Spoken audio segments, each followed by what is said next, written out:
So Firecrawl is an online tool that will allow us to turn any website URL into LLM ready data. And as you can see here, we have 4 different actions that we can use in the Firecrawl playground. And the first action that we have is the scrape action. And what that does is that it only scrapes the content on the specific page that you've selected rather than crawling other pages on the website. So for example, if you're scraping only the home page of a website, you'd use this feature. And the second feature is a search feature, which is a new feature and is also pretty self-explanatory and allows you to search the web for different results based on the topic that you select. And the third feature we have access to is the map feature, which outputs back all the URLs from a website at once. So if we were, for example, to input the website URL for Firecrawl, we'd get sent back all these URLs for these different tabs here. And the last feature we have is the crawl feature, which sends back all the content from the different tabs of a website. So for the example of this video, we're going to be scraping some quotes from the quote to scrape website here. So if we were to example get the link from the quotes to scrape website here and hit start scraping, we can now see that if we scroll down,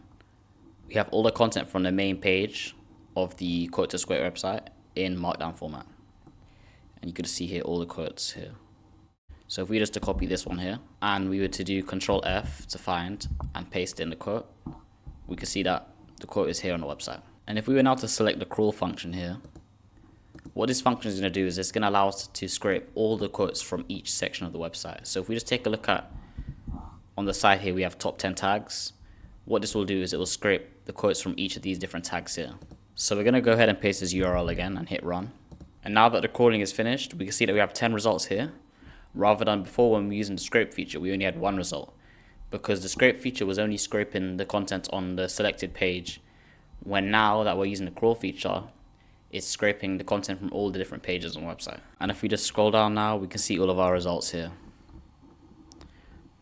And these are from the different sections that I showed you earlier on the website. So now I want to show you guys how you can start using Firecrawl inside of n8n. So the first thing we're going to do is we're going to hit add first step here, search Firecrawl, and we're going to be adding the scraper URL and get its content action here. And before you guys can start using Firecrawl instead of n8n, you need to add your credentials. So after you hit create new credential here, you'll notice that you'll need an API key. And I'll show you guys how you can get that. So you just need to head back over to the Firecrawl website. And once you're logged in, you just want to hit dashboard here. Then you want to go to the API keys section. Hit create, just give it any sort of name. Hit create again, and then you'll have your key here, which you can then copy. So once you're back inside of n8n now and you have your Firecrawl account connected to n8n, the next thing we want to do is we want to change our URL here.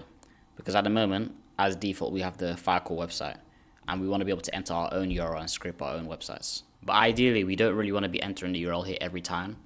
Instead, we can set up an external node that sends the URL to this field here once it runs. So we're just going to get rid of this default trigger here, and we're going to add a fields node.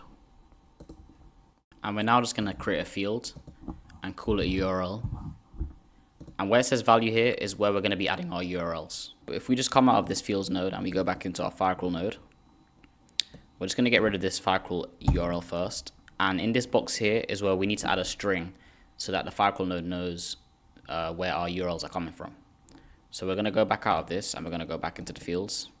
And we're just going to say here test. And we just want to add back our manual trigger. And we're going to connect this to the fields node and connect the fields node to the Firecrawl node. And now we can just open the Firecrawl node here, hit execute. And we now have our string here, which we can just drag into the field. So lastly, before we can fully test the workflow, we're just going to configure a few more of the settings inside of this node here. Now we're just going to select choose here on the scrape options, add a format, and make sure that you have markdown selected. Also make sure that you have only main content selected here, so that just removes any extra things that in the HTML code that you won't be needing. And I'm just going to be leaving the rest of these options down here as default. So timeout is set to 3 seconds. Mobile and TSL verification are switched off, and these 3 options here all turned on. Proxy is also set to basic. So now what we can do is just open up this fields node, take away the test, and add our URL, and then we can just hit execute workflow here. And now if we just open up our Firecrawl node again, we can see that over here we have all our quotes from the main page that we scraped. And let's just take one of these quotes, for example, this one right here. And if we go back to the quote to scrape website and do Control F, we can see that the quote is here. which is the quote we scraped. And there is one more thing we can do to make this workflow even better, and that's by adding an AI agent that will summarize all this data. And the reason why this is useful is because even though we're extracting only the main content, we're still getting back a lot of information that we won't be needing, and there's a lot of text, so it can sometimes be confusing. So we're just going to add another node here to the Firecrawl node and add an AI agent. And now we need to add a prompt for the agent so that it knows what to do.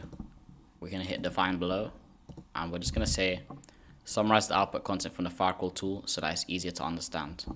And we're also just going to add a reference to the data here, say output data, and we're going to drag in the output data string from the Firecrawl node. So now we're just going to give the AI agent a brain, and we're going to use the open router chat model for this example. So now we're just going to give this one more run. We're going to go in here, we're going to just double check that our URL is here, and we are going to hit execute workflow. And if we now open our AI agent here, we can see that we have a summary here of all the quotes from the website. So if you guys found this workflow useful and you want to see more like this, please give my video a like, because it will help to push the video out there even more. And also drop a comment below on what workflows you'd like to see next. And I'm going to be leaving a link to my free community in the description below, where you can find a link to this workflow here, as well as other workflows from other videos, as well as a growing community of people who also want to learn AI. So thank you guys for watching, and I'll see you in the next one.